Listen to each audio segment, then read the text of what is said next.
Today I'm going to be doing a tutorial on how to make an owl out of cardboard. Hope you enjoy. You will need cardboard, an X-Acto knife, and a hot glue gun. We will start off by tearing off one side of the thinner paper part of the cardboard so the ridges and valleys are showing of the cardboard. While you are ripping the cardboard, be sure to remember it does not have to be a perfectly straight line because you can always go back later on while you are cutting to rip off more of the first layer of paper part of the cardboard so to reveal the ridges and edges of the cardboard. Now we will be cutting lines out of the cardboard that shows the ridges and valleys.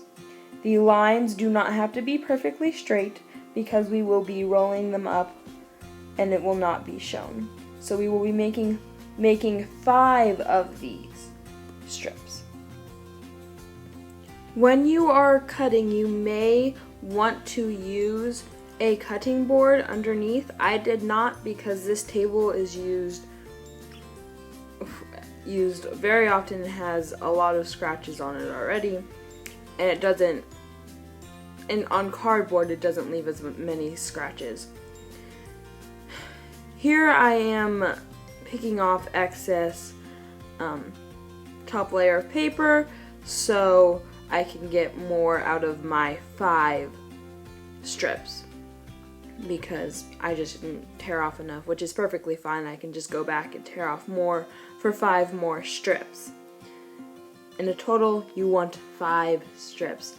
Unless you just want a bigger owl, you can have more, but you want to make sure your body is 3 times bigger than your eyes.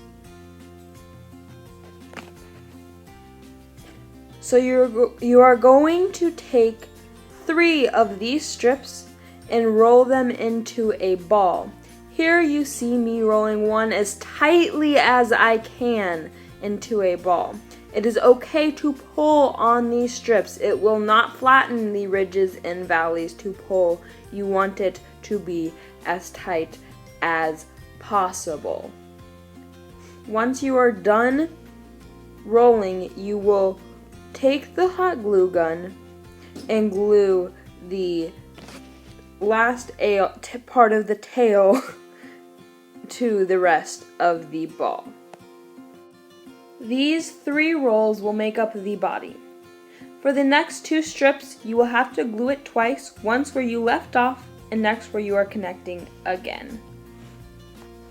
And then the body will be done. Next, we'll be making the eyes of the owl.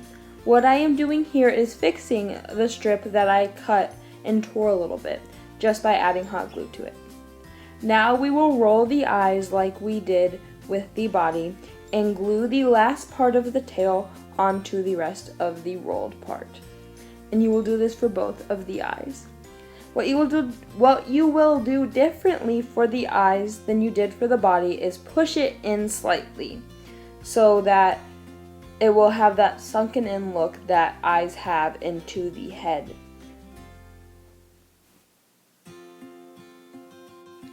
Next, we will be gluing the eyes onto the body of the owl.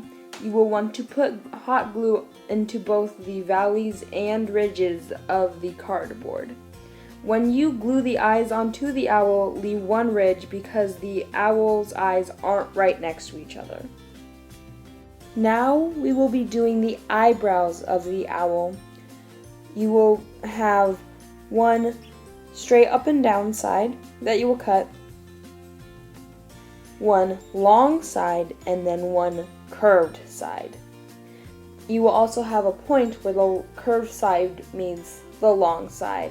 If you have the point to the right, that will be the right eyebrow. If you have the point to the left, that will be the left eyebrow, because you want the part where the ridges of the cardboard are to the front. So it does matter which way the point is. After you have cut out both eyebrows. You will then glue them onto the tops of the eyes. How you position them, either up or down, will give your owl a certain expression. You will then glue the valleys and ridges and then glue it onto the eyes in the expression you desire. Now we will be doing the wings of the owl. For the first two feathers of the wings, you will have one straight edge and two curved edges. Remember, the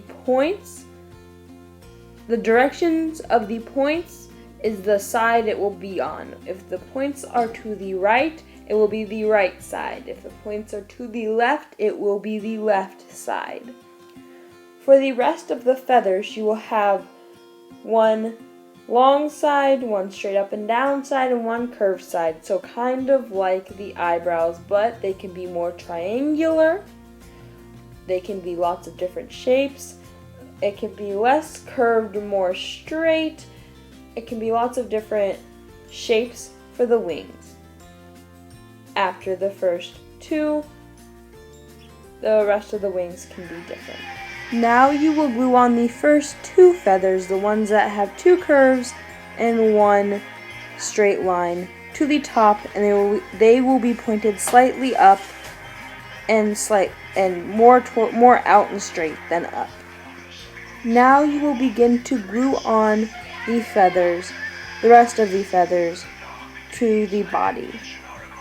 These feathers will have two straight sides and one curved side. These feathers will be pointed more downwards than upwards because they are the cascading parts of the wing. You will want to layer these feathers, and you will want to have 3 to 4 on each side. Remember, the feathers that have the points to the right will be on the right side, and the feathers that have the points to the left will be on the left side. Here is the finished product. Thank you so much for watching my tutorial. I will have another tutorial up next week on Thursday. Please leave comments on what I should do next week, because it would just be very helpful if you told me what you'd like to see. And follow me on Instagram and Twitter. My Instagram is Stumpy_1999, and my Twitter is @KinsStump, and those will both be in the description. So thanks for watching, and hopefully I will see you next week. Bye. Happy holidays.